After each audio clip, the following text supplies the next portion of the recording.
Naniniwala ang dating mambabatas ni si Mike Defensor na harapin niya ang qualified human trafficking case na nakatakdang isampa ng National Bureau of Investigation kaugnay ng kanyang umano'y ugnayan sa isang KTV bar at hotel na pinaghihinala ang ginamit sa human trafficking.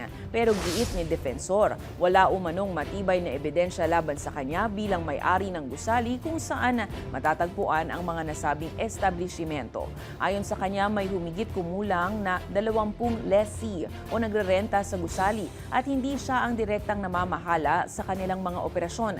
Kaya hindi niya umano malalaman ang iligal na gawain ng mga nangungupahan. Nagtungo si Defensor sa DOJ ngayong Biyernes para isumite ang kanyang rejoinder sa cyber libel complaint na inihain laban sa kanya ni dating Senator Antonio Trillanes IV. Talagang nanggigipit ng gusto ang NBI.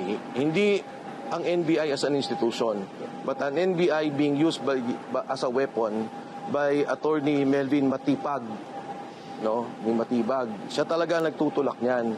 At syempre, ang gusto niya, gipitin yung aking pamilya. Gipitin kami, patahimikin kami.